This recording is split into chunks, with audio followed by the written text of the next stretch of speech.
a seat at the table with some men with confidence. But here's the problem. She's thinking checkers when she should be thinking chess. She should be thinking not just what she wants, but what the person that she wants, what is that person looking for? Right. So, okay, you want this high level dude that have this highly desirable position, is making all this money. First of all, what is that dude looking for? Or here's an even better question. Does he even want someone? If he wants someone and he's the big earner that she wants, it's just like you're saying, he probably doesn't want her. He can do better than her. She might be too old. He might want somebody younger, someone who's more malleable to his personality. That's assuming he's honorable. He might just be a scumbucket. Which is more likely. Which is more likely. Like, so panties are going to get thrown at him on a regular basis. All he has to do is open and catch it. Right.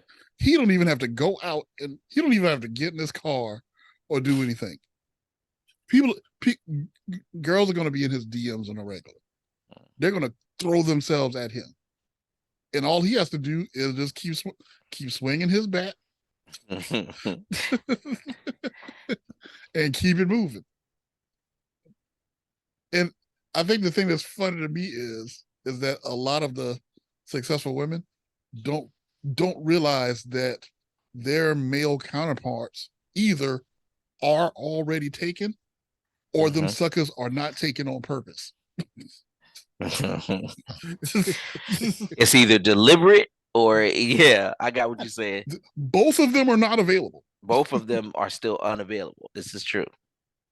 Because either this dude has settled down with his wife that he met 20 years ago before he got big, or he's playing the field. Like he's Derek Jeter out there. Like, I mean, you would. I'm a shortstop, baby. Like you say, Tony. You can go for the utmost of what you can get at the time, right? Mm-hmm. And that would be the other deliberate, because even if you were an honorable guy who was really looking for somebody, but you got the status that everybody's looking for and everything like that, one of the other things to, of course, consider would be, okay, I know where I'm at. I got my own business. I got my own house. I got my own this. I got my own that. You got to be on guard for being taken advantage of as well, right? You got to be on guard. You want the best of what you can pick out there so that you don't just have somebody come in and roll you, because we got them out there too. You know what I'm saying? Some of them same professional women is trying to get a dude like that so they can hang up the spurs. Yeah, they got all the degrees and whatnot, but they don't like what they're doing. They want to hang the spurs up and let you work. So that dude is going to assume that your intentions coming towards him are corrupted anyway. Right. So he's basically going to Cobra Kai you behind. Strike first. Strike first. Strike hard. Strike fast.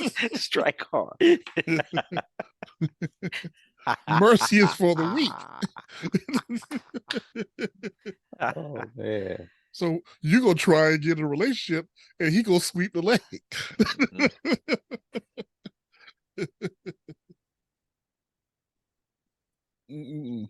Valid point to that. It's a shame.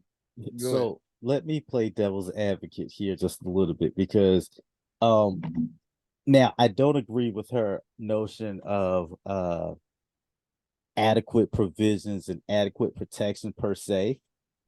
But by the same token, is what do we as women, as guys, tell women who are uber successful and have a lot going for themselves with regards to, money and provisions in general? What do we tell them with regards to finding a dude? What was the name of that song? I think it was by Criss Cross. I missed the bus. And I'm sorry, I will never do it.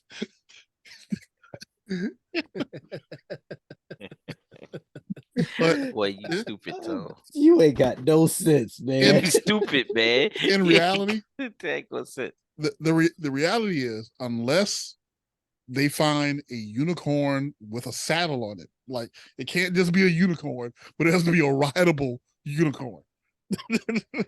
A rideable unicorn. Okay. So you're really stretching your luck now. Like you're in fractions of a percent. So Like are we telling them to dumb themselves down? Please tell me that's not what we're saying. this is what I'm saying. This is what I'm saying. And let me try to be as careful and as serious as I can with it. Is that if you go one for one, there are not enough successful, handsome, college educated, wealthy Black men for every successful, good looking, college educated Black woman. The numbers don't add up.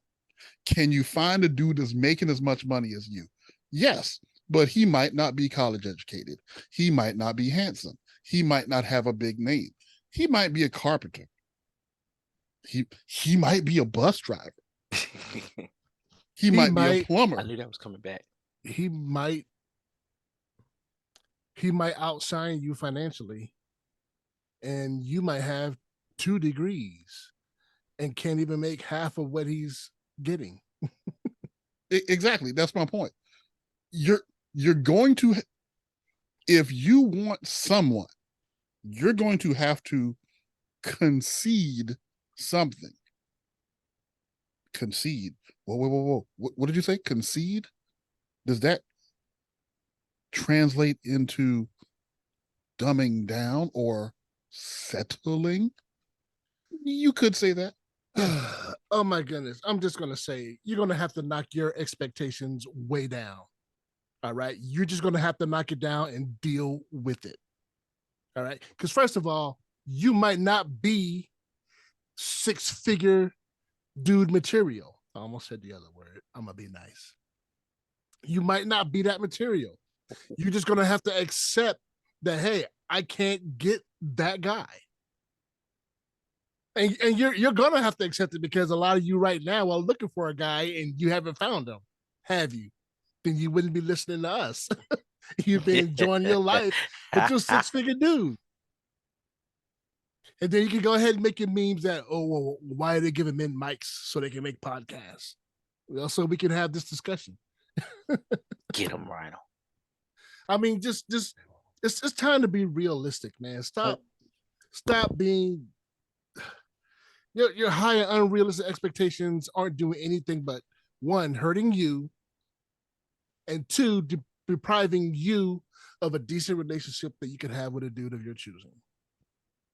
But no, go ahead. If you want a man that's headed for the White House, go get him. Go get him and prove me wrong. So here's my thing. Julia Roberts got famous for playing Pretty Woman. Where's the Pretty Man movie at? Where's the movie where the rich no. pretty woman No. finds the homeless, You know better. handsome man with a heart of gold, You know. Oh my gosh. takes him on a shopping spree, Closest we came was Bobby Brown in Waiting to Exhale, right? takes him on a shopping spree, cleans him up. So you're gonna have to clarify that reference. I don't remember. But anyway, go ahead. I'm really kidding, but I think that 3 can play that game. 2 can play I think that the game. main thing is that you're gonna have they're gonna have to lower their expectations. And here's the thing that I really don't understand is that, okay, so let's say you're doing well off. You're doing extremely well off. Okay. If you're a woman and you're making a lot of money to the point where you can buy anything you want, you can go anywhere you want, and money's not a problem for you, what difference does it make how much money to do that? Like, if you can afford everything,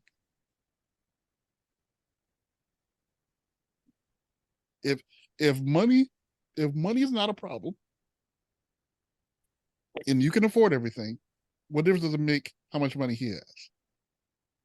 Well, my understanding, because I'm not a woman,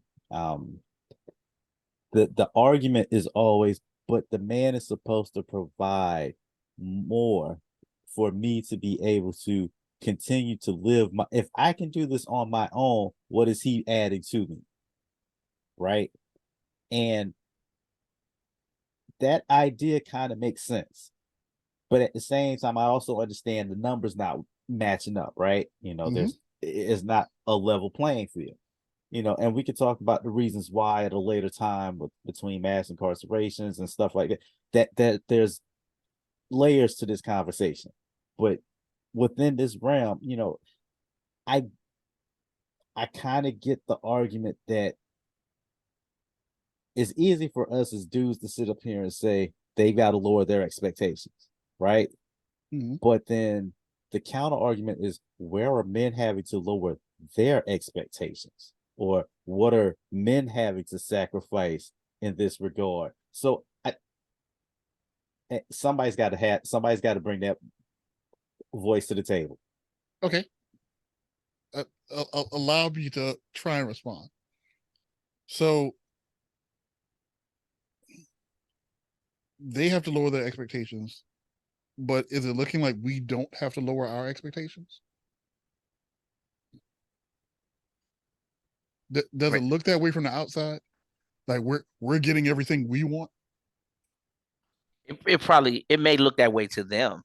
If without a discussion, it may look that way to them. And then even in some of the comments and stuff, I guess that you could say that we've made from that standpoint, we said that a guy playing on that field would is probably deliberately single, right, in some form or fashion, right? That means and we're not spitting at him like Terrence is saying. We're not necessarily saying to him, you shouldn't look for and you shouldn't look for. That's so far that message is even us talking isn't coming through, right? Right. We're not actually, that dude, if he's out there listening to us, would be like, yeah, that's what I'm talking about. And now I'm gonna go look harder. I'm right, and we're all of getting them high are wrong. fives and praise, So I agree with that. I see number one, that dude ain't us. Number one. Well, yeah, that's true. Number two, but that dude ain't listening to us. You know why? Because he's having meaningless he's having meaningless, unrelationship, wonderful sex right now. He's that good dumb man. Right now. It's very right while we talking, right? Right now. It's almost like you can hear the cheeks clapping or something. It's just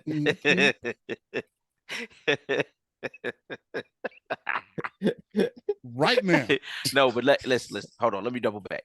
I'm gonna follow Terrence up and say though that is, if you find yourself, if we're just saying, what we're saying is that guy, right, is not going to be struggling. We're talking about, women are talking about it from a position of, we're struggling to find a guy to put on this level or whatever. Right now, if I meet the average guy, like if a friend, if one of us were on that level, if one of us ever reaches that level, right, and finds ourselves single, and you find yourself single, and you're complaining to me that you can't find, this is what I'm saying, I can't find this woman, and da. Okay, what are you looking for, right? And if I asked you that question, I think I would still kick off the same advice that we're even saying, that I'm saying otherwise, when we talk about bringing your standards down. I would do that same thing. Matter of fact, I'll give you a good one.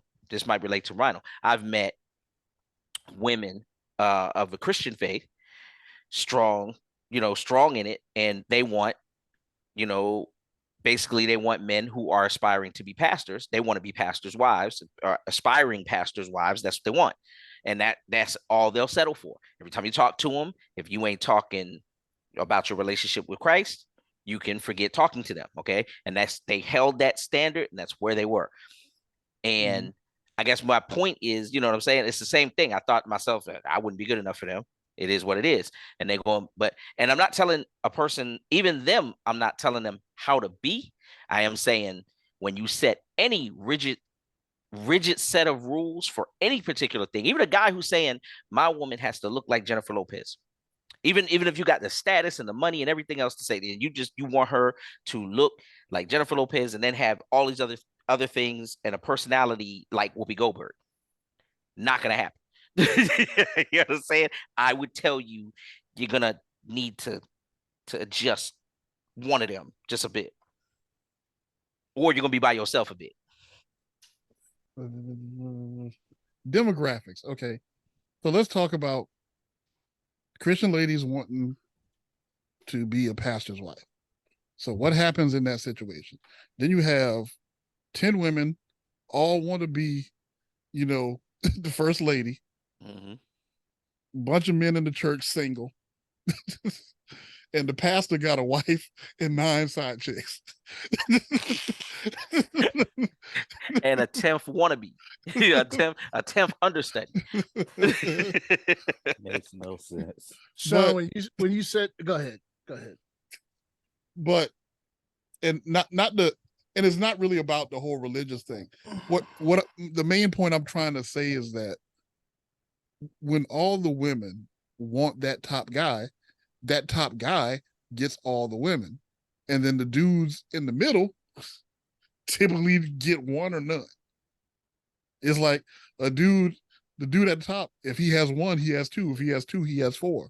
Whereas the dudes in the middle, they have 0. So it's like a man either has no women or multiple women. It's never just one, or it's rarely just one.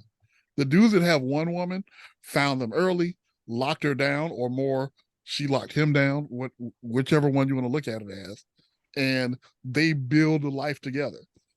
That dude, if he's, that rich, that successful, that handsome, blah, blah, blah, blah, blah, and he's in his 30s, 40s, 50s, he don't trust no woman because she wasn't there to build it with him.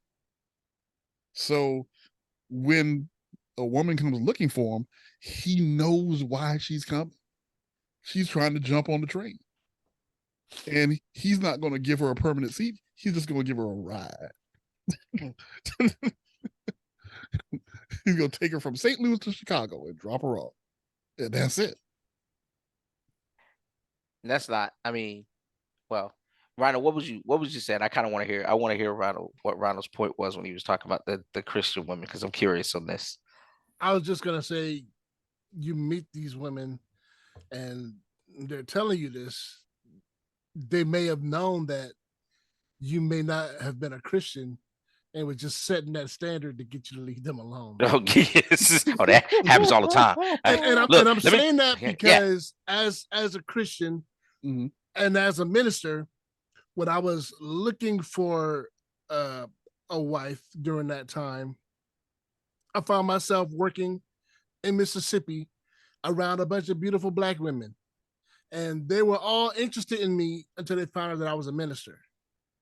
And as soon as they found that out, I personally think it clicked in their heads, wait a minute, I can't be a minister's wife, because I'm going to have to do this. I'm going to have to do that. I'm going to have to do the other. I'm going to be required by God and the people to do these things that I don't want to do. Right. And all of a sudden they weren't interested anymore. and that's part of the whole problem. All they saw is I get to be in the front and wear the big hat in church. And didn't put into consideration, wait a minute, there's actually work that comes with this job. Mm-hmm. There's actually requirements.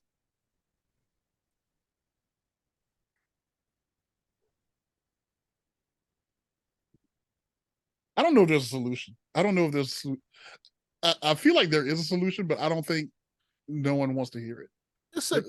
I think it's a case by case thing. I mean, I'm not saying if you're a lawyer, you're working at a top tier firm, and you're a female and you're successful in your field, that you should lower your standards so far that you end up with somebody that's out of your league, that, because you're just trying to set a standard of women lowering their standards. No, lower your standards for you. Do you have to have the guy that's running the firm or a guy that's running another firm? Or can you just be happy with someone else? You know who you are, and you know what you want. Just stop what's the word I'm looking for? Stop undervaluing what you are and overvaluing what you're not. All right. Find that proper balance and work within that. And I think a lot of people will be happy that way.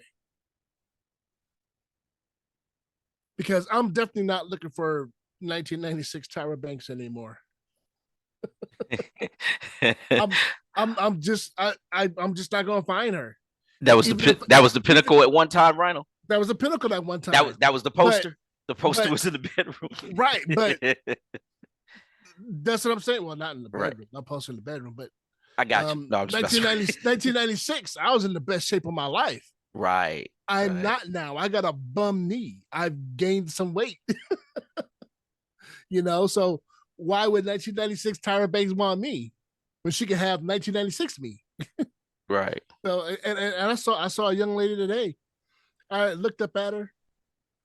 It's gotten hotter, so people are wearing less clothes, and there wasn't even an attraction there, because the first thing I'm thinking is that's somebody's daughter. She could be my daughter.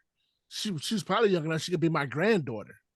And I'm just not interested. My mind has changed the older that I get. So I'm just saying, work within your means. Don't undervalue what you are. Don't overvalue what you're not. Work within your means. And that's all.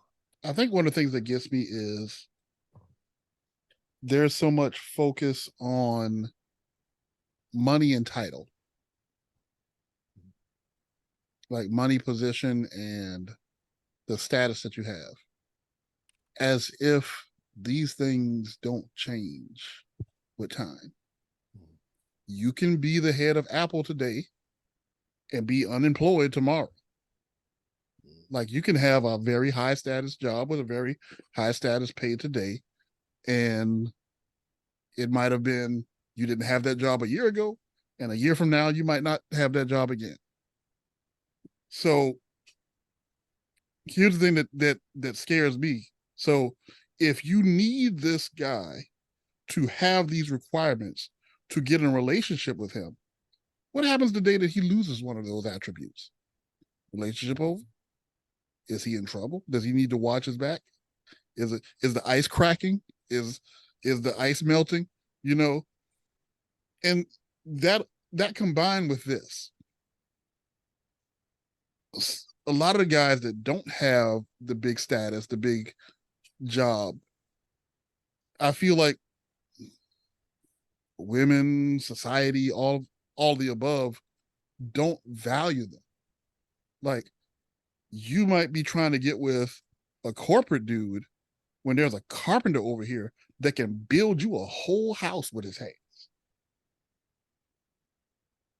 Just take some materials and some lumber. Like he'll turn $10,000 into a $200,000 home with his hands. And it's like, that's not value. You have an electrician that's risking his life to keep lines on, in storms and stuff. And he probably pulling in well over six figures, depending upon what he do. If you work in one of those, high risk areas, work on the poles and stuff, work on transformers, he might be pulling in a lot of money. You might, and then this is the one that really gets me.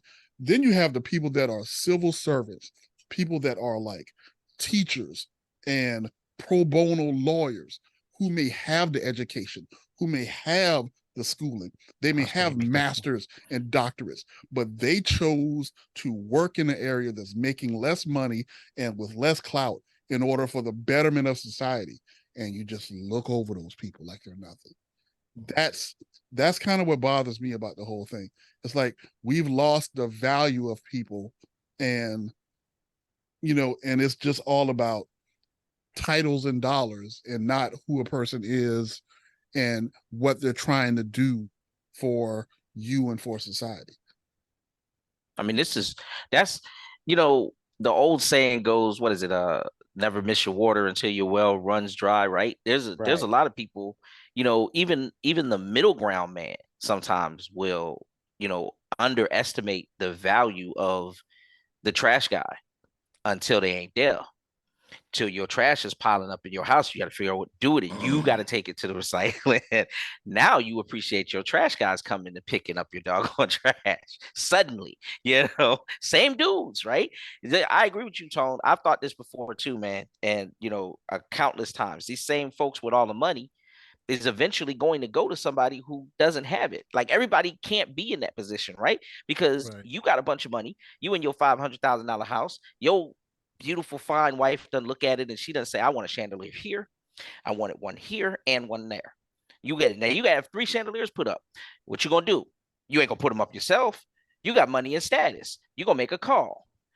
When you make that call, an electrician who beneath you doesn't have a status has to come to your house to put up 3 chandeliers. It probably takes him an hour and a half. He gets paid XYZ money, but still, you needed something. When your grass grows up to your knees, you're going to go look for your landscapers. Them same folks that you think to yourself, poor fellas, cutting grass.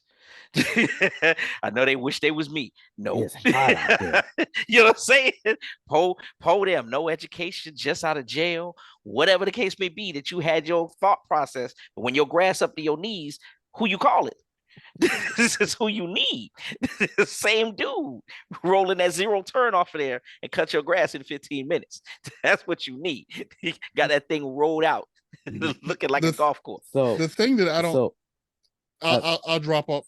I'll say something real quick, James. I'll pass. okay. The thing that I don't understand is, I would have thought that we would have learned from the doggone pandemic. Like the pandemic showed us who was valuable. Like what do they call them? Essential workers. The people that couldn't stop working because society would stop if they stopped working. Those are the jobs that matter. Those are the jobs that you can't stop. Like a lot of corporate people went home. A lot of people with them positions, them suckers packed up their desk and went home and got on a laptop and got them a camera, and they was having meetings, in their pajamas and stuff. But most of the people that did the real work had to get up the next day and brave the elements and brave the virus and still go out and do what they had to do. I don't know. I'll pass to Terrence. Go ahead, man. Yep. So, we've been talking about this for a little bit, and somebody said a while back that, these things happen in cycles, right? And that thought has been rattling around in my tin can for a little bit now, because back when our parents were having this conversation, the conversation was about looks, right? Everything was supposedly superficial, and, people's looks fade, but who that person is, their character, their morals, their substance is what's going to last. We're in the same cycle, but the target has changed. It's no longer about the looks because, technology is advanced. You need something, you got something sagging, you got something that you need pulled back, snip, tuck, whatever. We can fix all of that. But in order to keep that up, now the focus is shifted from all of that to money. We're talking about high value, who's the 6-figure, 7-figure income earners and those types of things. But Tony also mentioned, you're there today, but then tomorrow you could lose it all. And then if you lose it all, what are you going to do? Are you just going to bail, or are you just going to let that person?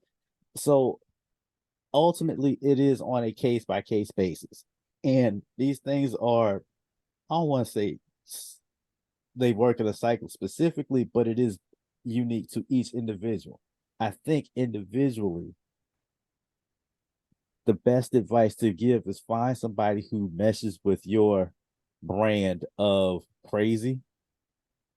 And I mean that lovingly, your brand of crazy, not like any mental health disorders or whatever specifically. I have to like monitor my speech sometimes because I don't want to sound insensitive and whatnot. But anyway, find somebody who meshes well with, who aligns with your compass, and hope for the best and build with that, regardless of which one of you brings in the most.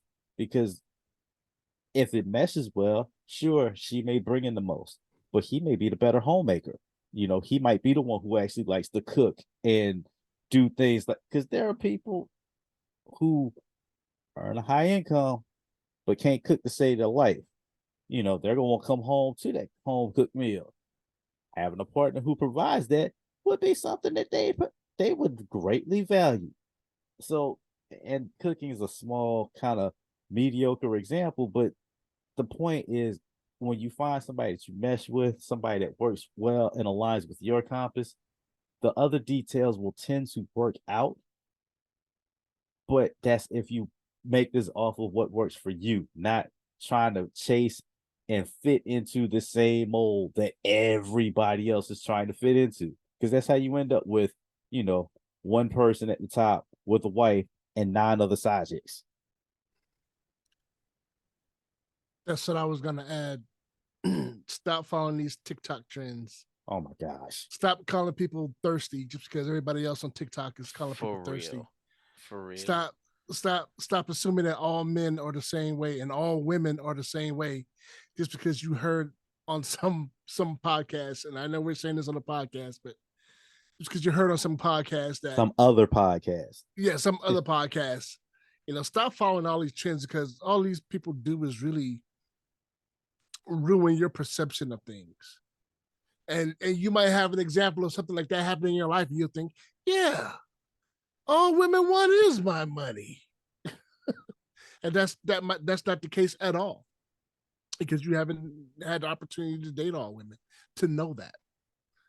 Stop following the trends, back away from the trends, and find someone that meshes with you, like my dude just said. All right.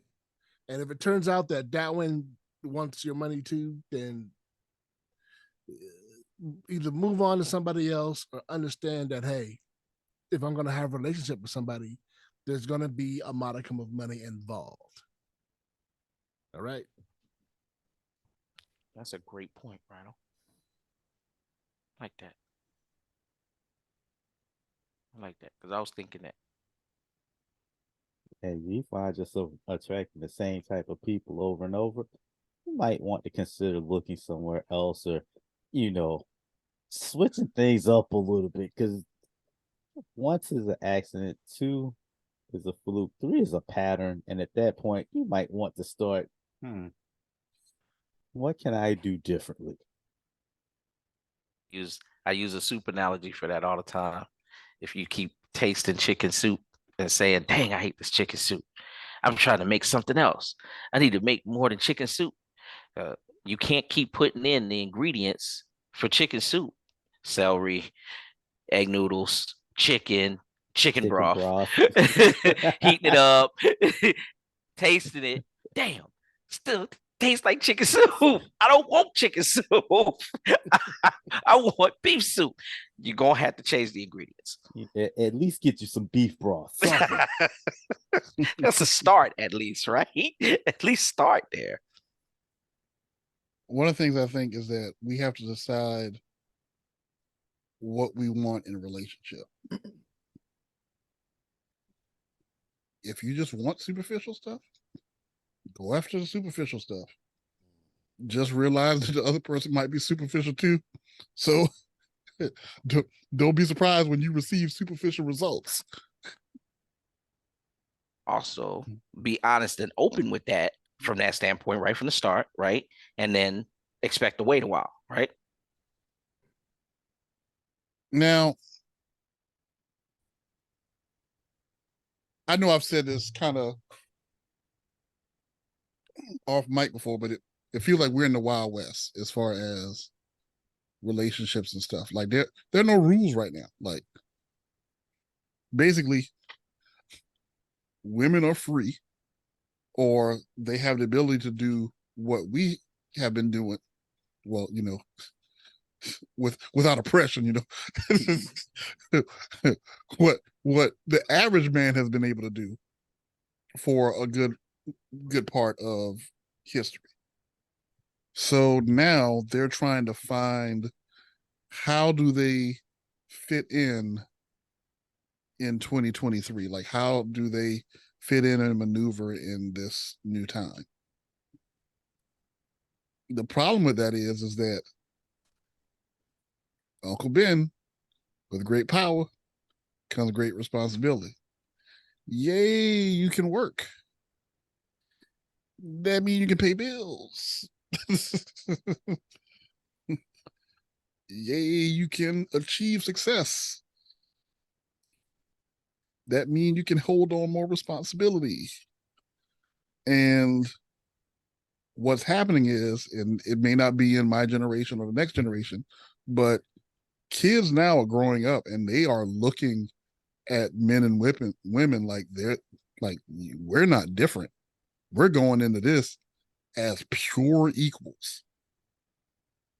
Like, no more holding the door, no more putting your cape across a puddle so she can walk over type stuff. Like, we walk in side by side, we go out side by side. You know, you getting robbed, I call the police.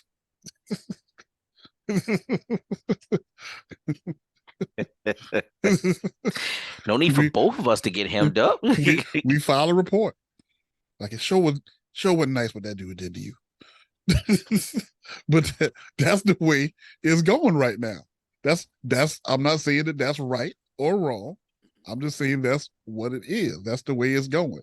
It's going to get to the point where we're going to be treated as pure equals. I don't know if that's good or bad, but I think that's the way it's going. And you might end up having to have a man that makes less than you, or a man that's not as shiny as you want him to be. Maybe he don't make a good Instagram boo. Because that's the way it looks like. It looks like, Oh man, It do like- look like that. like, thinking, you're I not was looking for a thinking about him husband, you're being looking for an ashy when you Instagram said boo. he wasn't shiny, and then you said the Instagram thing. That just sent it over for me. I'm sorry. He don't make a good social media boo, you know? And a lot of times that's what it is. Mhm. He don't make a good trophy to show off. He's a little lumpy. And when You know? did men start being the trophy? When women started getting money. And status. And When they started getting money and status, they then required a man to have even more money and status than them. But that's not a trophy then. well, yeah. Yeah, You're it right. is. Yeah, it is, because they want to show it off. Yeah, I mean, I get it. It's just, that's And when I think trophy, I think nice, shiny, superficial thing that says I've accomplished something. Right. exactly. But not. I found something that has accomplished more than me. Right. Right. But she's accomplished something by locking him down. I was able to, like, look at this lion I captured. Ain't it nice? Pet his mane. Look at it. It's soft, ain't it? Like- It's still a lion, though. Like, Still a lion. do the roar. To the roar. Do the roar. Roar. Yeah. See, that's mine. That's it. I mean, I was literally thinking Madagascar in that moment. Do the Yeah. roar. I was on Shrek. So I'm on the other Exactly. side. I was at Shrek. Like, do the roar. Do the roar. But I mean, I can see. I thought like you were saying about the trophy from that standpoint. I had heard that was a few years ago though, quite a few. I had actually heard that there were women up north that were doing that kind of thing. The thing where it was like, okay, I got 2 degrees, I'm successful, I done bought my own house, I drive a BMW, I just need a guy, right? That's the only thing I don't have, and I feel like I should have, and I'm gonna get one, and I ain't gonna worry about what he has to have. He just needs to be pretty. He just need to be shiny. He just need to be something I could go and show off, because that's the part also too that makes me complete and above, especially when we got to remember now, women are competitive. So above other women, like I've got all the other pieces except, and that would be the one, because now that I think about it, I got 7 friends. A few of them also have degrees. Another one drives a Mercedes like me, but they don't have men. If I get me something shiny, then I'm walking around like Tony said. Now I'm going to all the events, and he's on my arm, and it's like, beat you, got y'all. Y'all got, but y'all don't have this. And meanwhile, like you say, it may not be any substance to the dude. You know, I remember, like I said, I remember when the person who was telling me was like, you ain't even you need to come up here. That was back when I was single. He was like, you can come up here because you ain't even got it. Then you ain't got to do nothing after that. All you got to do is be there. Like, but who, true man, in my opinion, this is just me. I ain't let me like, I want to be careful here because I don't want to step on her. But I don't want to be just held like, you know what I'm saying? I don't want to be just held like no trophy or whatever the case may be. That for the moment I found that stuff out, I'd have probably been flipping desk over and like, wait a minute, hold up. No, this ain't gonna work. So you're telling me you want me to just work out 4 days a week to keep my physique right. together, show up in a suit and tie on occasion as needed or something, and you're gonna float my living? My whole lifestyle? Can't do it. Hmm. Most guys that say we crazy right now. Nah. Yeah, right. Most guys that say we crazy, and I know I got some people. If whoever those 3 listeners are that listen to us, we Stop it. No, I was just playing. But My masculinity wouldn't let me do that. yeah, that's what I'm with you. I'm with you, y'all Ryan. missing it though. I can't do it, bro. See, the dude that the lady's gonna show off, he has to be visible and has to have a position all of his own. The dude is just handsome and in shape. That dude don't go to no parties or no events. He just shows up in the middle of the night. Again, I say, no. let He me handles think the other about part of the this. job. I don't know about that. I don't know about that. No, just He had he's a mechanic that shows up and actually fixes the car, not the model that you have in the commercial. Like, I heard someone needed plumbing help. I brought my wrench.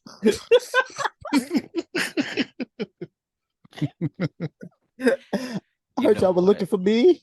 Right? Here I go. To bring this full circle from earlier. Just dropping silk sonic lyrics. Timing, Terrence. What you do? Where you at? You got plans?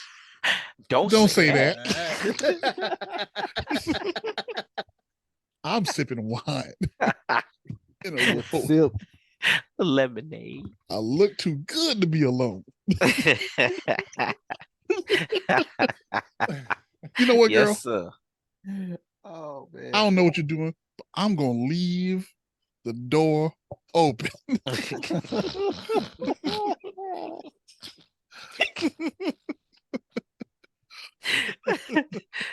Oh man.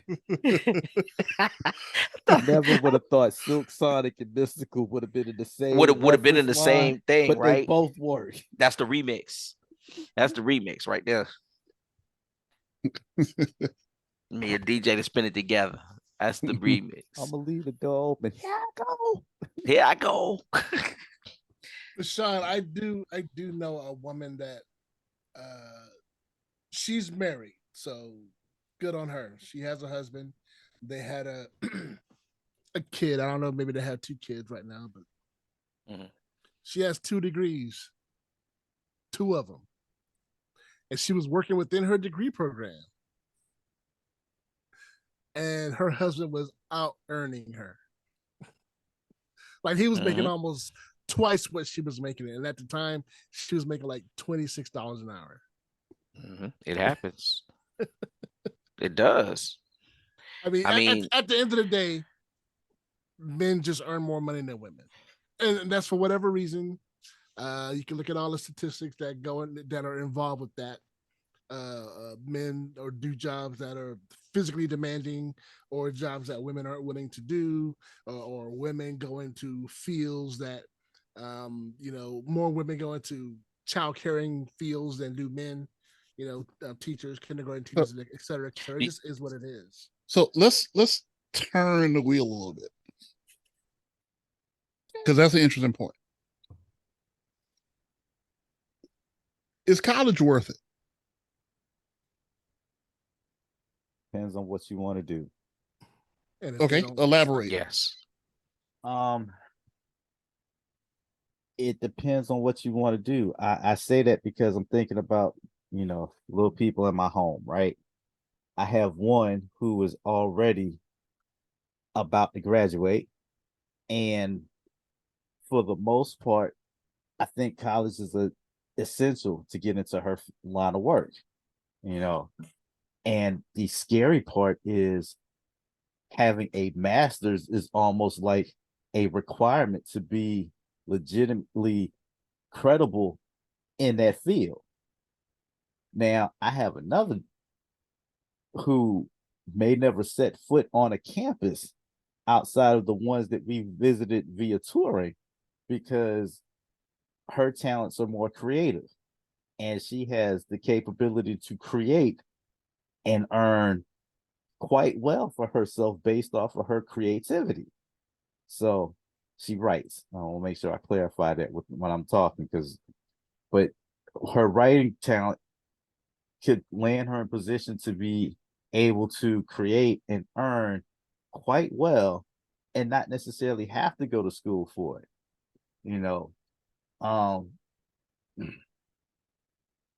so again, I say it depends.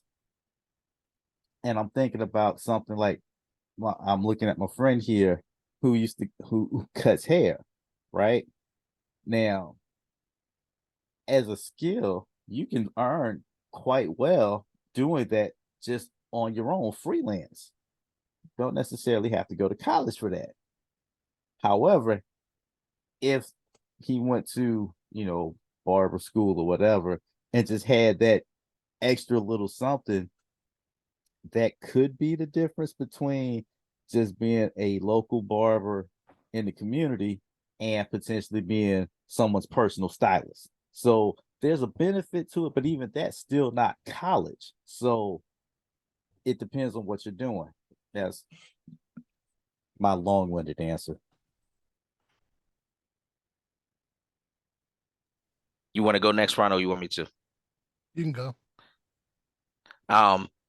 So I would say that, yes, college, this day and age, it's definitely worth it. And I think that it's getting to a point where it's it's steadily going up and up. It's and Terrence hit a point that I thought he was going. Yeah, I'll elaborate on just a little bit, where he was saying that in his daughter's particular field, it's like a master's to be credible. It's almost seeming like you need a master's in general to be credible because of the way that education is going and going and going, and as more people are obtaining their bachelor's degrees, then now you have to have a master's in order to try to put yourself ahead. But as I say, put yourself ahead, that's my main point for saying the reason it's worth it. You have to have as many advantages that you can have in order to try to open up your advancement opportunities. Prime examples, myself, not college educated, not been, and I have lost opportunities to me, to what feels like even the excuse of you didn't have the schooling, have the skill, have the knowledge in the position, pro tem, applied for the position, lost the position because I don't have the schooling. You see what I'm saying? It becomes a game. These colleges and everything are also doing a thing where even if I do have a position and somebody else comes in with a position and I accidentally see his pay stub, it's like, hey, wait, we both general managers. How'd you do this? College, because of the game. He spent XYZ at XYZ college, and it's just one big like circle because everybody knows that we have to give him more than we give you. If I were to be able to sit down with HR and want to make the deal, that's basically what you're saying. He spent money to become educated, so we got to pay him more. His value is more. But he doesn't know what I know. I'm a general manager who's been here 6 years before him. It is what it is. And I guess in this day and age, what I'm saying is that being that is kind of how it's connected, you kind of got to give yourself every edge. I wouldn't tell anybody not to go to college, to not put themselves in a position to not hear that as at least the excuse. Make them give you another excuse for why they didn't give you that particular position, or why you can't advance over or next to your colleague, whatever, whatever color, whatever creed, whatever they might be. But you definitely want to give yourself, I would say, definitely do college for every edge. Because I mean, I've seen too many things. I've seen people with history degrees, but because they have a degree, they're they get to be the manager of TD Bank because they wound up being a bank teller, and they wound up getting the position because they had a history degree. It's like, that's got nothing to do with but anything for the edge. And I'll leave it there. So let me ask this question, and I'm thinking about Sean because of what he just said, but any of y'all can answer this. Like, if you've ever been passed up for a position because you didn't have the college education, like Sean, let's say you would have gotten that position, right? If you had a degree in something, right? Would that position be worth $50,000, $75,000, $100,000 in student debt? No, the position itself is not. Getting the edge to get to the position would be, I guess you could say it from that standpoint. The fact that, and then it's not just the position. Like, I mean, you figure if I've been working at 6 years, I was 6 years pro tem when they didn't have the personnel and everything to put in place to do this. Nobody else wanted to do it. They also didn't know it and that type of thing. So I've been working it. And it is a lot of money. When you look at it in the terms that you just said, that's a lot of money. Just saying, is it worth $50,000? But then again, 6 years, this person gets the position. Oh, and by the way, you're going to show him what to do. Mm-hmm. And I got to stay here. I can't walk out. That's another thing. You see, that same situation. I can't walk out of the situation because, well, I kind of need this. I need this job.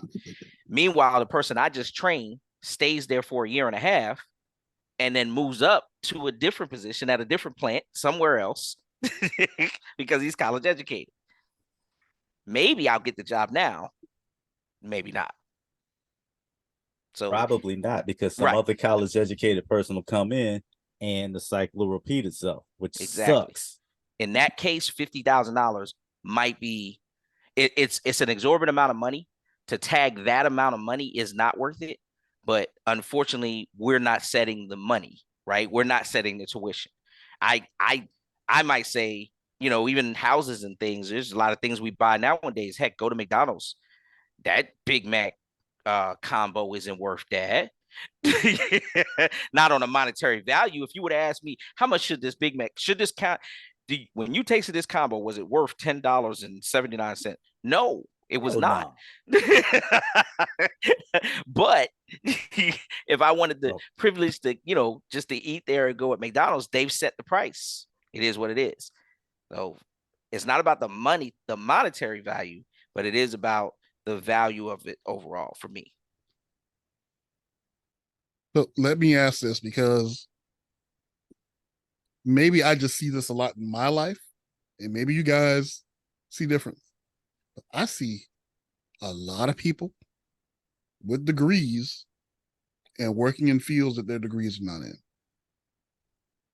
I see a lot of people that got degrees when they were 22, 23 years old, and they're in their mid 40s, going on 50, still paying student loans. I agree with that. Hoping for Biden to swoop in and razzle dazzle it away. And it makes me ask, like, now, I believe that school or secondary school is necessary for certain things. Like, I do believe it helps. Like, I think it helps. Like, education is important. Let me just start there. Education is important. But I think it's financially beneficial when you go into stuff like STEM. When you go into science, tech, math, computers, engineering, that stuff will, or medicine, law, right? That stuff will make your money back once you get to the top. And sometimes you don't even make your money back until you get to master doctorate. Right. I don't know about law, but I'll let you finish. In I know that there are exceptions for law because every person with a law degree don't make money. But if you get good enough, if you get high enough, if you get with the right firm, law can pay well. Absolutely. It I don't disagree it has with a that. high ceiling and a low basement. No, I don't disagree with that aspect of it at all. I was just thinking for myself when I said the law thing. Mm-hmm. You know, we're having this conversation, and there was one word that was floating around in my head again. This time, that word was apprentice, right? Mm-hmm. You know, for a lot of things, you know, back in the day, people had apprenticeships for, you know, and I kind of feel like the law is one of those things where a good paralegal can transition into becoming a lawyer in a kind of mentorship, apprenticey type manner versus going to school for 8 years and racking up $1,100,000 worth of debt. But you know, I understand the exception of STEM and medicine, but that law one, right? But so we not so talk about much. STEM, medicine, maybe law. The point is that the majority of other stuff don't pay well enough to cover a lot of your costs, right? A lot of Right. that other stuff That's true. is No, going that's to true. leave you in a hole trying to dig your way out. Mhm. Like, let's say that you went to school for education and you become a teacher. Now, I know that a lot of states have forgiveness programs for teachers, but if you don't land that, you could be in debt for a long period of time. And maybe you should have been the person making Sean that Big Mac and fries because you might have been making just as much money. As you right. You right. And not have all the college loans. So I'm telling Exactly. you. yeah. And you teaching at East Side High. Bump that. Sam's. You saw the fries with that, Sam's. I have a friend that has her degree, but she's not working in her degree program. But having that degree has put her in a position to get a higher position. So she's currently, if well, the last time I checked on her, she was managing a hotel in the Midwest. That's the door that her degree program kicked open for her, simply because she has a degree. The degree is not in her field. I mean, the job is not in her field. So it just is what it is. I think what we have today is a lot of oversaturation. And there's a lot of people with a lot of degrees for certain professions that they simply can't get into. I mean, if you went to school to be a chef, you're not going to be a Gordon Ramsay overnight. You're going to have to do some things that you might not want to do, or go places where you can at least just be noticed before you can move up into that realm of, oh yeah, when this guy cooks, people dish out the cash because he's that good, you know. So it's just one of those things.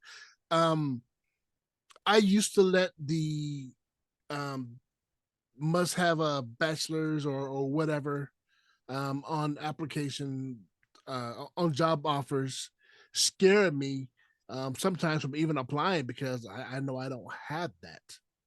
But turns out I ended up in a job that required me to have a bachelor's anyway, and I didn't have it. But I did the job, and apparently I did it quite well. They didn't want me to leave.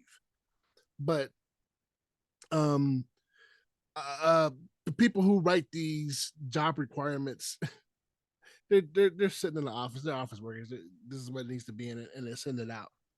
And they're hoping to get a good quality employee. But what ends up happening is they get somebody that needs a job, which I think is good because you still end up getting someone that's going to do the job. Hey, you guys are paying money? I'll be there. I'll be there on time every day. You paying that much money? I'm going to be there on time and I'm going to take a shower. So this is funny to me because it kind of connects with the topic that we kind of slid away from a little bit, because this is an example of what happens when you have, let's say that a job went out and they said that they had these expectations.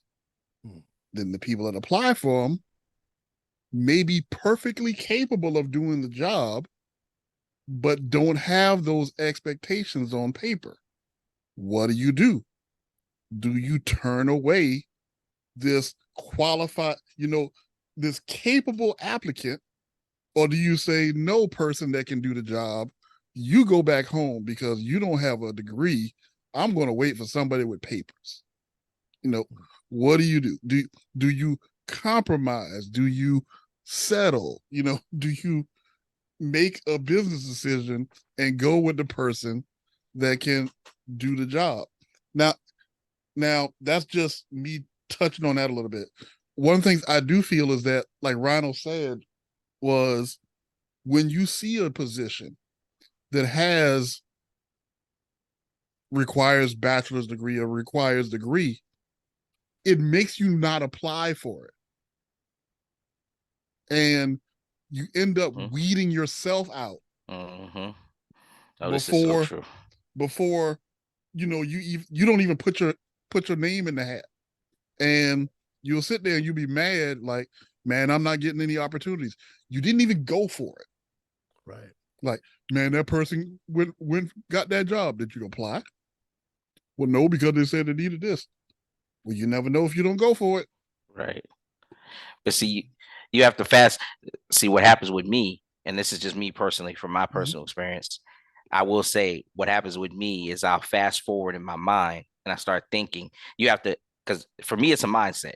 It does depend, and I will admit this, whether I apply for that bachelor's depends on what mood I'm in, because it depends on whether I can say, okay, is this job good enough to where I took a shot at it anyway? And then if I go to the interview and hear exactly what I expected to hear, which would have made me not apply. You see what I'm saying? So in other words, you go in, you sit down, or you get there or whatever, and they're getting through that screening process. When they hit you with that, so you got your bachelor's from, I was looking through your resume, and that was the thing I didn't see was your bachelor's. Did you bring that with you? Oh, no, I don't have it. Oh, that was one of the requirements for the job, correct? Yeah, but I still want to come and do the interview. Oh, okay, well, you didn't meet the requirements, so we're not going to do the interview. When I'm leaving, okay, that's what my brain has to fast forward to. I know I'm making a big long just to say it depends on how mad I think I'm going to be. Yeah, like that's really, that's the truth. I see you laughing, but this is the truth with me. If I feel like I'm going to want to walk out that room and throw chairs and desk around and be mad at myself, me, to point the fingers back at me, right? I'm messing up their stuff because I'm pissed at me because I shouldn't even showed up here because I knew better. You see what I'm saying? That depends. It depends. I have to fast forward because it depends on my mood as to, because if I'm going to do that, I'd rather do what Tony was saying. This actually got some value for me to actually not do this, because I might cuss out people or really look bad and mess up my opportunity for the job you don't need a bachelor's for on the way out. But or you can go in there, and talk your way into the job. That's true too. Some cases, Axel Foley, this nigga, just keep talking. Don't give him a chance to get any words in. And just keep talking, keep going. You want to know no gaps at all, and just sell hard. Okay, you can do the job. You got it. Please just leave. You want to know a terrible feeling is when you see someone that you've known work beside you get a position that you know that you would be better than them at. when you see someone lesser than you get hired for a position that's like an improvement for what you're doing, but simply because you didn't go for it, not because you got beat out, but because you weren't even in the Attempted. race. That's true. Yeah, that's Didn't true. even try. That's happened too. Yeah, didn't even. That's happened to me too. Didn't even try for it. Yeah, Took that yourself out the race that before one you went. stings. That one I've- stings. I've let past experiences as a manager stop me from applying for promotion at my current job simply because of my last job's experiences. I get And it. I'm really not being fair to my new job by doing that. And so far, I've seen people that I trained with excel above me. I've seen people that, different people, just different people that, guys that come in after me and they're in a supervisor position now. And it kind of stings, but at the same time, I'm like, no, I'm happy where I am. Hey, I'm just a peon in the system. That's This the is question. Are you? beautiful. I am. Okay. I am. I mean, But I'm still looking like, wow, I could be making $2 more. But at the same time, it's like is it worth it?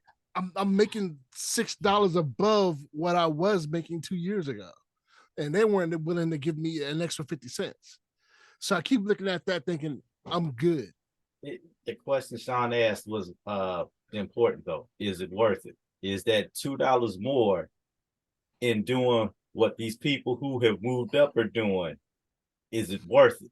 Right. And that's another question. That's a very good question, because for me personally, it wouldn't be, because it would affect my personal life.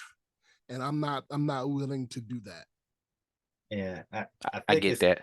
I think it's interesting that we're having this conversation, because I found myself thinking today, honestly, before we even recorded it or knew we were going to have this conversation about things work related and along those lines. I started telling Tony before we all got together and linked up,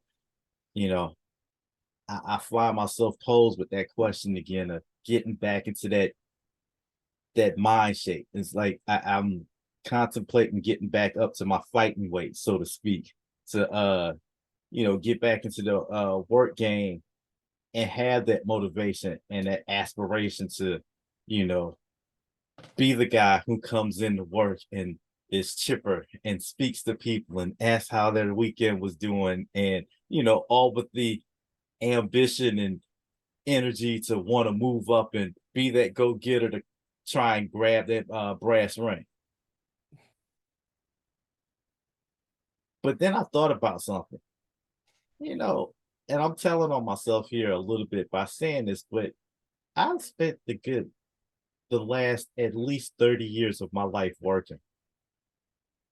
I don't know if I want to continue at that pace anymore, for sure. I'm comfortable at the pace I'm working now, but I'm even thinking about trying to slow that down. Do I really want to go back to that fight and get in it? But life has a way of trying to kind of nudge you and kind of twist the screws just a little bit and say, well, you got this coming up, and you got that coming up, and you got this going on. You might want to consider. And that's just been we black men, look, your peace of mind, your relaxation, your where you are mentally is actually worth it once you decide that it's worth it. I mean, in other words, for those who make that decision, that what, the stress, you know what I'm saying? I could advance. I could do a better job than that dude. I can't believe they hired that dude. This dude don't know what he's doing. I'm already looking at, oh man. But you know what?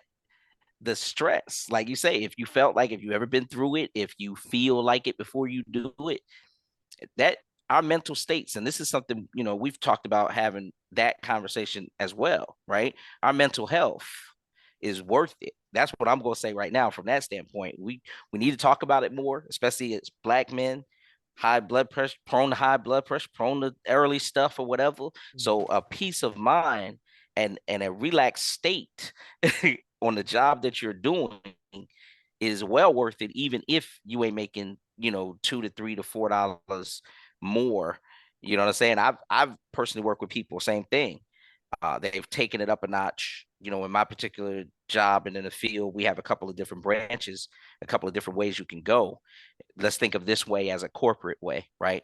They could go the corporate route and they decide to do that. But when a lot of them, when that responsibility hits them, they come right back down. Or I talk to them and say, hey, you went the corporate route. You like that? I wish I had stayed.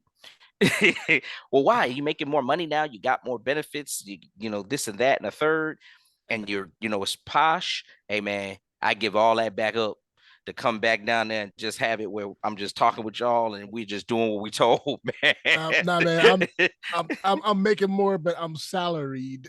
You see those, and that the too, stress right? is like super high. Exactly. Boss is losing his mind on us like every other day.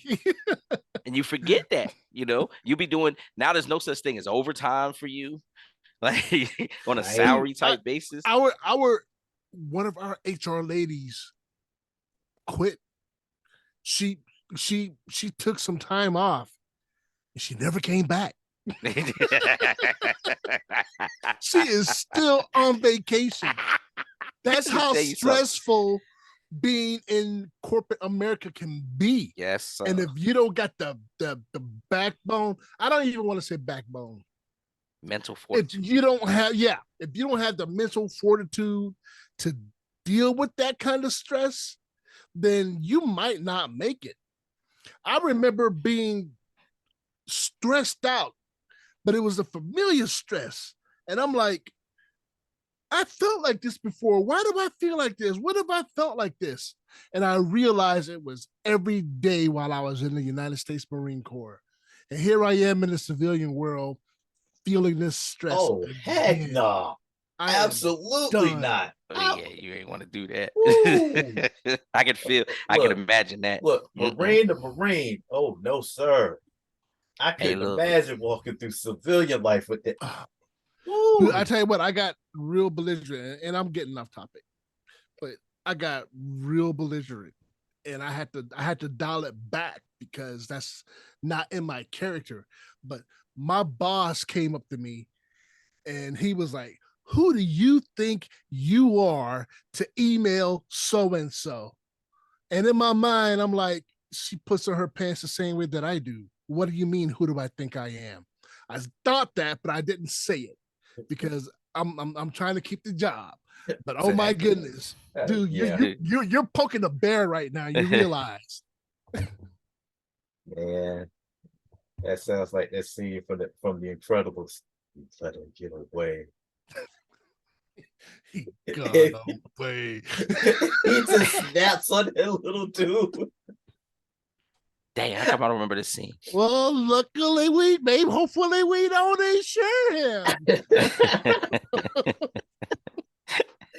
Right before he grabs him and like chucks him through 8 walls. Oh my gosh, that was Incredibles 1? Incredibles 1. Rewatch it, Sean. Just rewatch. Yeah, just rewatch. You know what? That's Just exactly it. That's worth a rewatch. You're absolutely right. Sometimes you hear certain stuff, you're like, "Yep, that's worth it. That's worth a rewatch on a Sunday." Sure enough, I can watch The Incredibles again, especially waiting for it. I'll be waiting for my part. Where is? Oh man, you gonna watch the movie for that? That's like at the end of the movie. I know it's at the end of it. I know it's at the end of the movie. That's why I have to wait the whole movie to see it, but I love it. Not saying it's not worth it. I'm just saying it's at the end. Oh, I'm talking about something that's within like the first few minutes. 30 minutes. Oh, okay. It's still worth the rewatch. It still is. Absolutely. Where is my mother? Sam, we done talked about this. Sam. You know what? This is a kid's movie. You're right, Tony. I guarantee you they had to make some takes. I guarantee it. It's Disney. It's Disney, Samuel. It's Disney, Sam. But these kids have heard their parents say it. We told you this. We can't even bleep it, Sam. We can't have it in there. I know you said you saying we can cut it out. We can't have you form it. Okay, you can't shape this like this. But it's in my mother contract.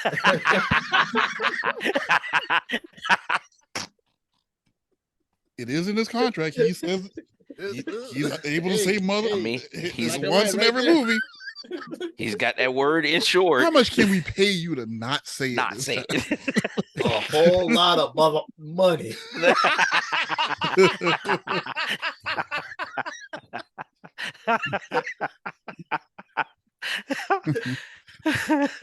I love it. Like, you remember the mother case that was glowing? And yes, sir.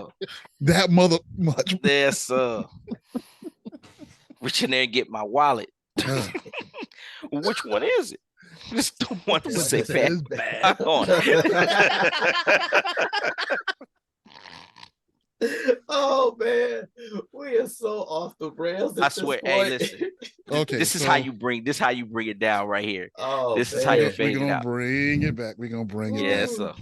And let me spin off something that Sean said, because Sean was talking about mental health and positions and everything. And mental health is good. Mental health is necessary. But it's 2023. And it seems like everything is becoming a mental condition. And one of the things we were kind of talking about off camera, we're going to bring into this discussion. We're going to bring on camera. Sure. Where's the line for toxicity and abuse? And the example was given for, what was the movie? It was Whiplash, where, J. Jonah Jameson was training the boy. J. Jonah Jameson was training Mr. Fantastic. Be a great drummer.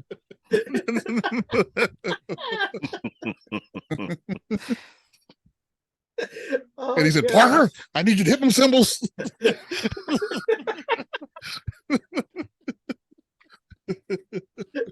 Oh man. Anyway, seriously. So he was aggressively pushing him to be a great drummer. And, growing up in our time, it looked just like what any other coach would have done for a player or training. But in today's time, it seems like it's labeled as abusive or toxic. Like, he's being too hard on him. Why is he being so aggressive? Why is he being so, why is he rubbing him so hard? Like, why is he trying so hard? Like, he needs to back off. So where is that line? Like, where's that line between trying to push someone to their best versus you're doing too much? That's a real question for me. And I think about the idea of tough love quite a bit, right? Because I think as kids, for us, that was the phrase, everybody was like tough love, and you gotta make him a man and toughen him up and those types of things, right? And I don't think any of us would feel like we are like, what's the word, abused or battered, you know what I mean? I think we all feel pretty well adjusted and normal, right? I did air quotes, but because what is really normal. But I think for the most part, we would feel like we're pretty well adjusted. We feel sane, productive, sane people, right? But you tell somebody about any experience that you had as a child, and we've all had one that we probably hold on to, is like, that was a little tough. You lived like that? By today's standards, you'd be like, no, you shouldn't have to deal with that. That's the da-da-da. But at the end of the day, it happened. I persevered and got through it. I'm still well adjusted. Had I not shared, you wouldn't know. And it's not me ignoring the problem or acting like it didn't happen. I figured out a way to cope and, persevere. And I don't know how you teach that now without being toxic or abusive or abrasive or all of these other negative things. Challenging somebody shouldn't be a negative thing. Right. Mm-hmm. That's true. No, that's true. I'm laughing, but I'm thinking about a whole different situation. I'm the guy that takes us off the rails, so I'm gonna be quiet about it. Look, we're ready. Yeah, good. You would be good. I mean, man. I think about the things that happened to me as a kid, and I mean, early on, being bullied by a teacher when I was in the kindergarten, being made fun of because of my race and my nappy hair. That happened. I probably never told you guys about that, but that literally happened. That should have been a precursor to the things that I was going to experience throughout my life. But I'm sitting here today thinking, I think it made me better, because when I became an adult and I went out into the world, there wasn't a whole lot of love coming my way unless I had something to give, So granted, there is clearly a line that you don't cross, and that teacher crossed that line. And had we known what I know today, I could have gone to college 10 times over off of that money that my mother would have sued for. But at the end of the day, I think it made me a better person. Sure, a lot of things I shouldn't have dealt with, but I did. Like you said, you got through it. I got through it. I'm here. I wouldn't pass that type of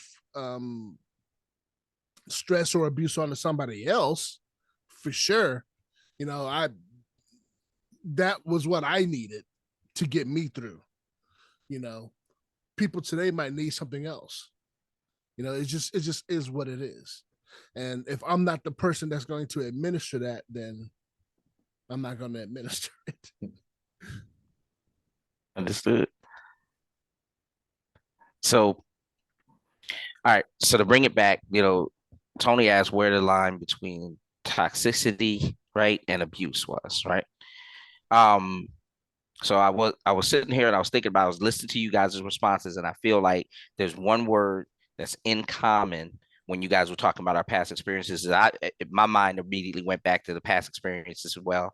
And it also went back to thinking about, the mental toughness and things of that nature. But I'm gonna say, if I had to sum it up in one word, the line between toxicity and abuse would be perception, right? Where's your perception, and where's our perception was, and then the perception of nowadays, right? It's the type of things that we're talking about.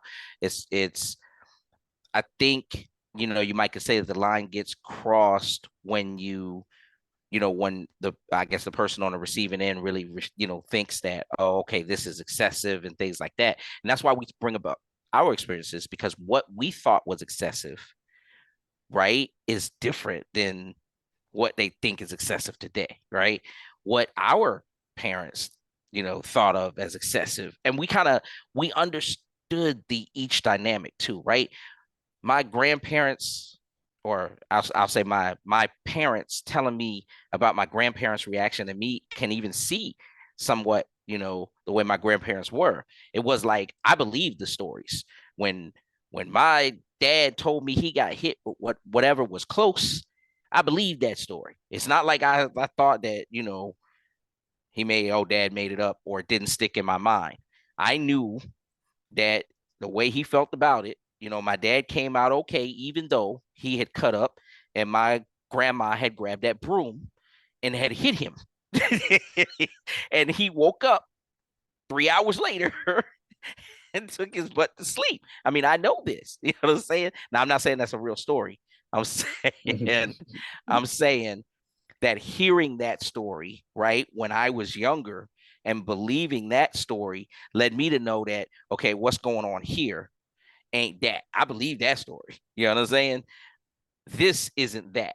And then they also, like I said, it's also about perceptions, because I will say that I went through a situation in which, even when, because of course you have the feeling, you might start to feel like, you know what, even though I didn't go through what my dad went through, I think y'all being a little bit excessive, but you usually got, like, I got a huge example, man. I mean, I had a huge example of what was different just on abuse versus, you know what I mean? Like, just going to I went to my friend Jason's house, and I'll say the name. I went to my friend Jason's house, and we were playing upstairs, and we went to go downstairs and go out, and his mama said something about, all right, now, you remember your dad told you to take out your trash, take out that trash, and he sucked his teeth and said something about, I handle that later, or daddy ain't here, or some crap. She said, and his mom said, what'd you say?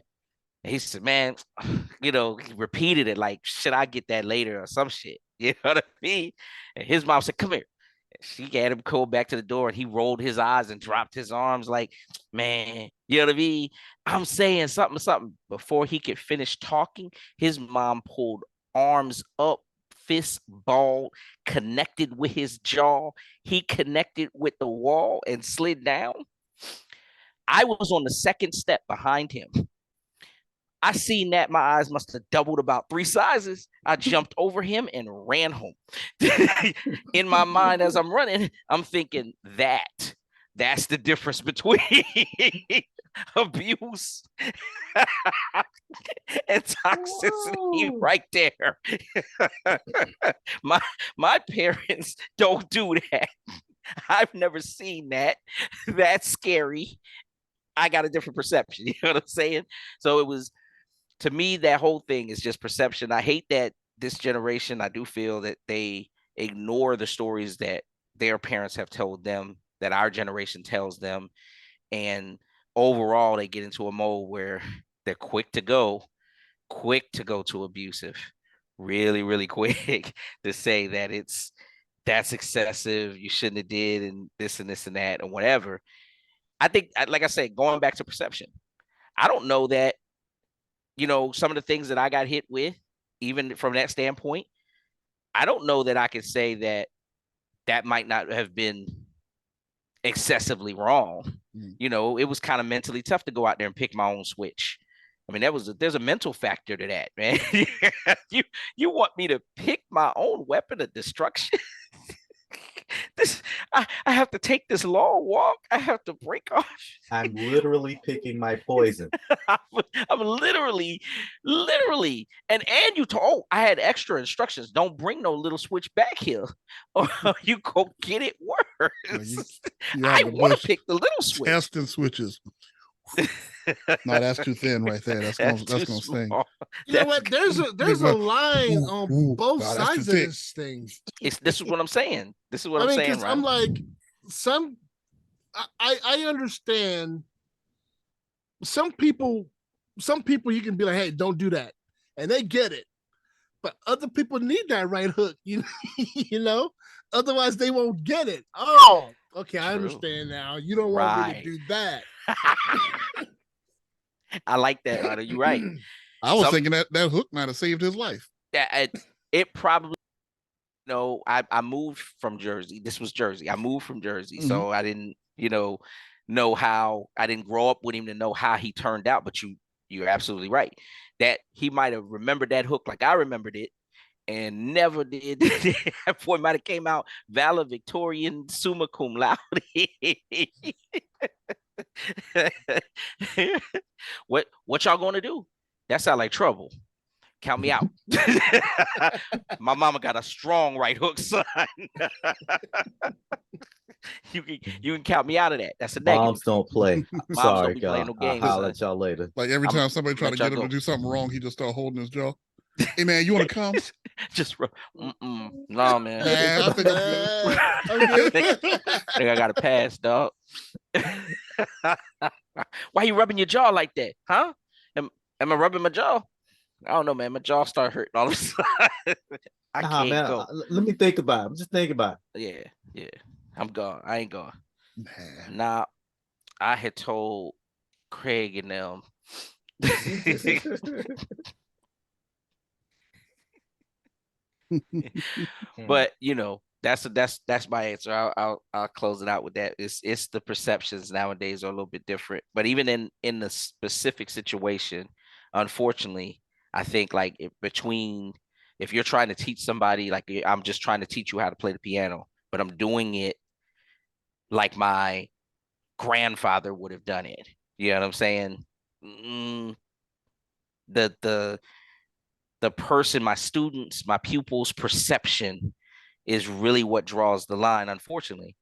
No matter what I say, I'm going to be like, once he freaks out and has this whole little panic attack, and I'm actually looking at him like, you really can't handle this kid. But it doesn't matter. His perception is that it was abuse, and that's what he really wants. And if he really sticks with that, and like I said, I think that was a major difference between us and, we knew where that line was. It took us longer and more to get to a point where we said, you ain't just hard charging me now, you abusive. You know what I'm saying? Well, I think, and I'm hoping I'm not stepping on his toes here by saying this a little prematurely, but Tony actually had a great definition because we had this conversation in our group chat, and the way he defined it to me was brilliant. It was simple, but it clearly pointed out where that line is at. And I'm going to lob that up to him to finish that statement off. I see you with the alley-oop. So what did I say again? So brilliant and eloquent. You know what? Just hit stop. It don't make no sense. Yeah. I guess he wants you to lead him in. He Put wants him on the spot. See, here we go. I ain't never seen somebody bring here we somebody out go. on stage and I'm the person come looking out like on Jordan stage and Poole out say, here, man. yeah, and the person come out on stage and say, now come back out. There's some shots out here. Man, I'm like, He served done, it up silver platter. Like, and I like, mean, serving it up. done bring my Dinner served. But one thing I was thinking about, I think it's about intent. I think it's about what the intent of the person that is trying to do the thing to make you better. In a movie popped in my head. Y'all remember Ray? yeah. You remember when the little kid, little Ray, when he was just finding out he was blind, and he came in the house and he started yelling for his mama, and his mother was in the house. Yeah. And she just sat there and was quiet. And I was thinking, like, that could almost seem like abuse, but she gave him the opportunity to start learning how to do stuff for himself. Right. And you could see that it was a good intent, because it looked like it was hurting her more than it was hurting him. I always thought that was good acting, by the way, too. I thought that was like a great acting moment. But I look at that and I was like, okay, so that's a good example of maybe pushing someone a little bit further than they might want to go, but it's not toxic, or it's not a negative way of pushing them. I'm thinking about, and this is probably like going to sound super toxic masculinity because I'm about to drop an action movie reference, but shoot, any Van Damme film is like, classic story of a dude who has to be pushed past his limits, and for him, his limits always involved him doing that split. But they find how many torturous ways to get him in split position, only for him to be able to drop that and use that split in the big boss battle at the end. And I feel like people sometimes equate a raised voice to having their ankles strapped and raised in two opposite directions to be put into a split. And I get it, like Ronald said, some people need to have them ankles yanked in opposite directions to just, pull them in that position and they figure it out. But some people are like, if you just let me ease into it, I can gradually get there and it'll be fine and achieve the same goal. It's just, not their learning style or preferred method, which is fair. It's just so it's not abuse if it is contained in a montage and has 80s music. Like hit that, you're the best around. Oh yeah. Oh yeah. basically. I'm not strapping a side of beef to your leg and tell you to go run in front of these dogs. No. Like, Daniel, you got schoolwork? Forget that. Paint my fence. Right. Sand this floor out here. Sand this floor. Wash Wax on. all these cars. Wax on. Wax off. Small circle. Small Small this way. This way. This way.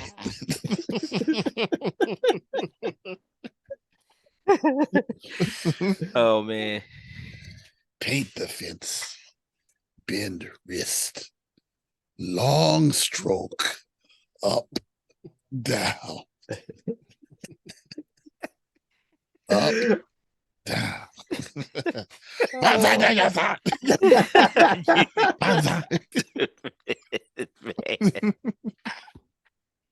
Oh man. Oh, y'all gotta. I've been watching too much Cobra Kai lately, man. You gotta, Yes. I guess I've got to start watching it. Oh my God. I've never watched it either. I watched the first episode. Shame on you. Shame on you. I watched the first episode back when it was a YouTube thing, and it was like, shame on you. It's even better now that it's not on YouTube. Oh, them suckers. They are pulling no stops with nostalgia. Like, you thought you had enough nostalgia? No, you didn't. More. More nostalgia. More nostalgia. We remember everything. Every detail. Okay. Every detail. I'm curious now, so I will be. You remember that dude that bought a bottle of Coke in the third movie from the store? He's in this. Who was the guy then? We don't know, but we're bringing him back. I'm telling you. He's outside the store drinking a Coca-Cola again. And then like 30 years later, he never moved. When we called these actors from these movies, these three movies, every single one of them said yes. Exactly. And they got on a plane. I want everyone. Okay. Are they all alive? All of them? Look like Pat Morita's the only one, man. I don't know what's happening. Everybody else is here and free and available. Everybody else is here. And available. And available. Okay. Yeah. I mean, I could, yeah. I won't bury anybody. There's a few I figured would be available. There's a couple that I thought I'm sure they thought they wouldn't be. Yeah, well, we're not gonna, like you said, we're not gonna bury anybody. No, we're not gonna bury anybody. I just said a few. Yeah. I didn't hear any gongs go off. So no. Right, exactly. Right. Like I know he's gonna be. What? He's still here? Mm-hmm. Bring him in before Bring him in and sit him down. Let's see what he say. Yeah. There will be no Mark Calloway references here. Like he said he'll do it for a bologna sandwich with a little bit of burn on the end. Yeah. What? You just got to burn a little piece of it. And a little Pac-Man bologna sandwich. That's what he wants. He want a Pac-Man bologna sandwich and a slice of cheese. Not the Pac-Man. Not the Pac-Man bologna sandwich, bro. I ain't never heard of anybody. I mean, I know what you're talking about, but I ain't never heard nobody describe it that way. You got to put the slit in it. So I mean, that's the only way it's gonna go flat. So you can open get up that and become a scorch. mouth. Yeah. That's the only way you're gonna get it flat, so you can get that scorch. Other than that, you get that little aggravating bubble in it. You gotta cut it. That's when you're a kid, you get to make sounds of yourself.